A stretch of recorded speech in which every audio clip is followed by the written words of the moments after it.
abokina dan Allah ji ya za a mu samu kuɗi abokina a hanya ɗaya ce zai yanzu nan mu samu kuɗi nan gidana ina jin ka san me zamu shawara guda ɗaya mu dau dutse mu sashi akan hanya duk wanda ya zo ɗauka da ne ya gauce da shi ko kuma sai mu danke shi mu ce wa ko kana ga hakan zai yi abokina sai mun samu miliyan 5 da wannan kai abokina kan kana kawo ta abokina Allah ke ne bari shi kana yanzu yanda mu dau dutsen nan mu sashi a gurin kira abokina shi kana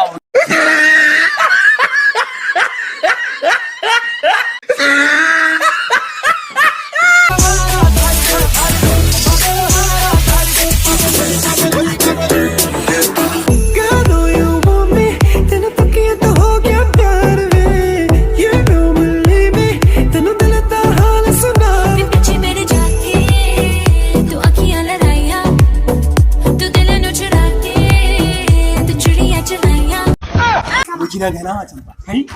kan ba abokina mu tashi ko mai kai zo kai kudin ba mu kudin mu mala to aran wani kudi wanda sai ka ba mu kudin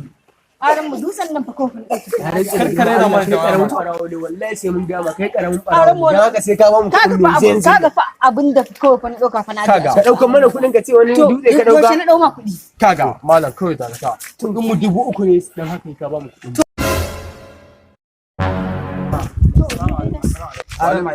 malam ga sai an ba biya zaka kai kawai malam karkashi baka ai kusan masalaha dai misali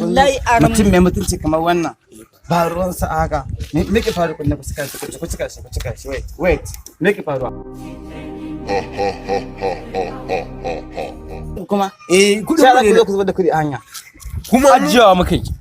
mukai malam ajiyawa mukai to me dalilin kun aje kudi kuma dan mu gama barawo ga san barayin dudi mu fa kawai yanzu kai a biya mu kawai da ba biya zaka kai mu ba na san wata magana sai kuma nan haka ne ko baka bane ba wallahi baka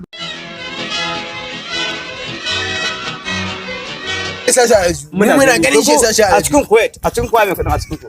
ga muna to ai kun ce ga kudin to ai mu biye masu kudin to kudin hannuwa suke nawa ne kudin wait nawa ne kudin naira 3,000 ne kudin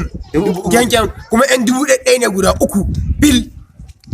to kai yanzu ni yallabe babu ma 3,000 a jikina wallahi ba me daba ya caje mana shi me daba ko ya caje kai yanzu kai ba sai ka yadda na yadda dan ban caje kasa kudin ta ko matsala na yadda ba ma wani kudi a jikina ma in banda wasu kudade ka gansu daga wannan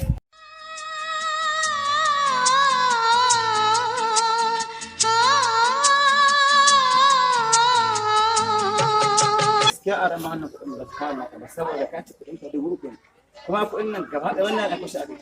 ka gani kun ga kun mai karaje kuna kun wannan fa munafiki da wannan munafiki ne ba mutumin kirki ba munafiki ku fa da ganin ku ba ka da gaskiya saboda kun zo mutan amma kuma kun ga malam kun ka Allah ya kiyaye Allah tsare ka ba lafiya kaji kawai tun da kai ka san abin nan ba yi ba kawai za mu san wannan ita ce mu samu dalla ka kariya kai wallahi sannu ana kafra